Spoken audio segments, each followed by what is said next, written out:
my own son, my flesh and blood, pushed us off a cliff. And do you know the last words my husband whispered with trembling breath as we tumbled through the air? He said, "Pretend we're dead." Those words still echo inside me even now. I am a 72-year-old woman, wife and grandmother. I thought I had lived long enough to know what betrayal felt like, but I was wrong.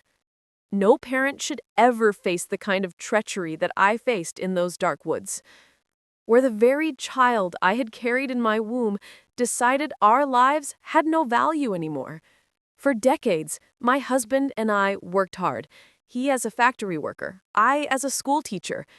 Everything we did, every scrap of food we saved, every sleepless night, was devoted to ensuring our son had a better life than we did.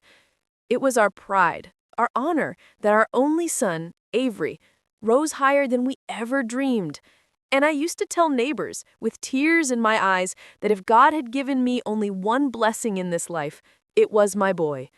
But blessings can turn into curses when greed enters the heart. It started small.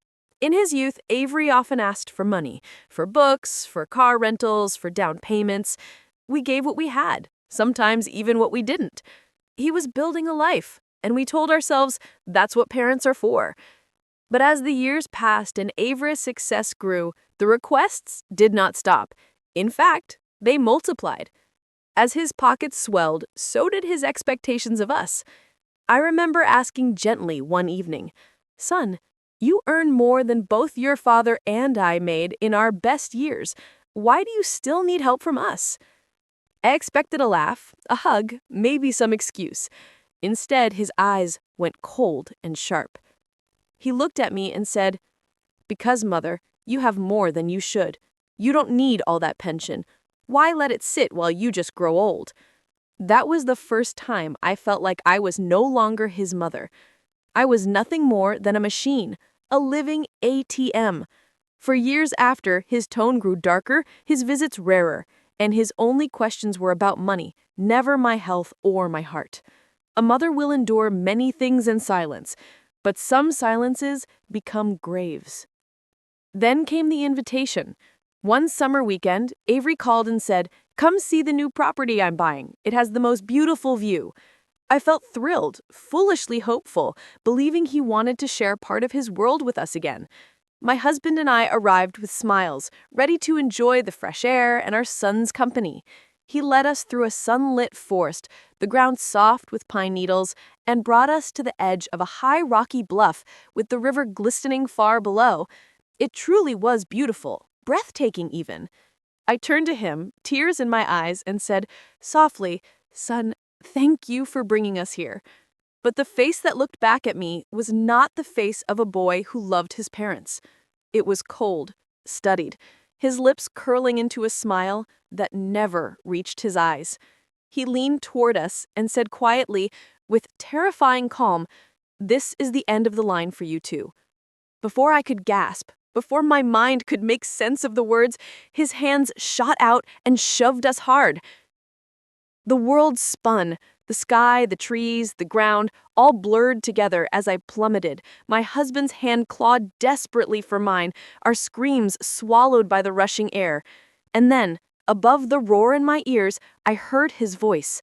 My old husband, trembling but determined, whispered, "Pretend we're dead."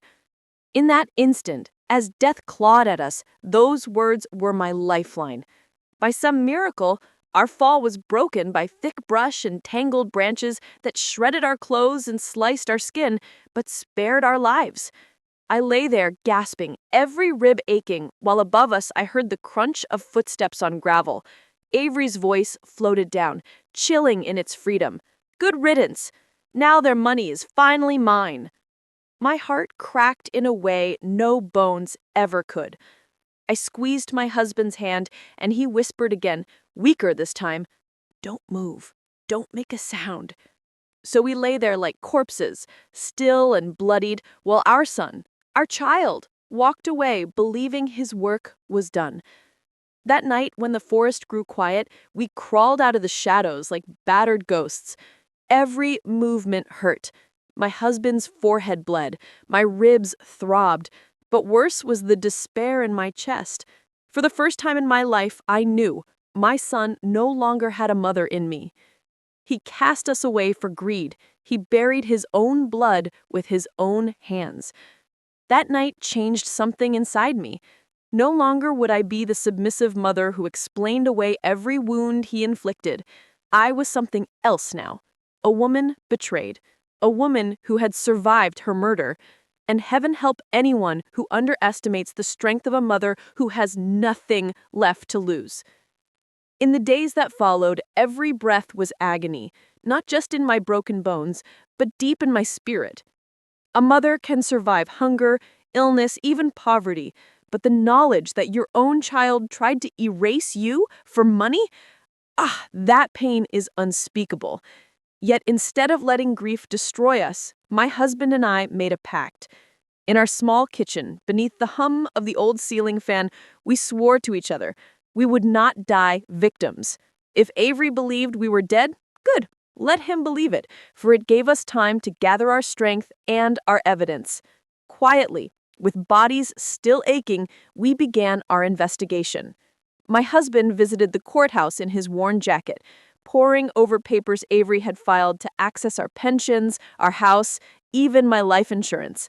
I confided carefully in an old student of mine, now a police officer, who listened wide-eyed as I described the cliff, Avery's words, and the scratches I had torn into his skin as he pushed me. Those scratches would become more powerful than any mother's tears, for when tested, they matched him perfectly. Meanwhile, Avery strutted around town with the arrogance of a man who believed himself untouchable. He told relatives we were missing after a countryside trip.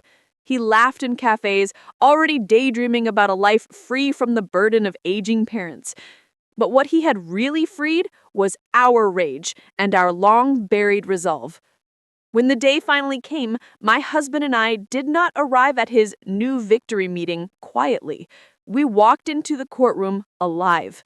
The look on Avery's face, I will remember it to my grave.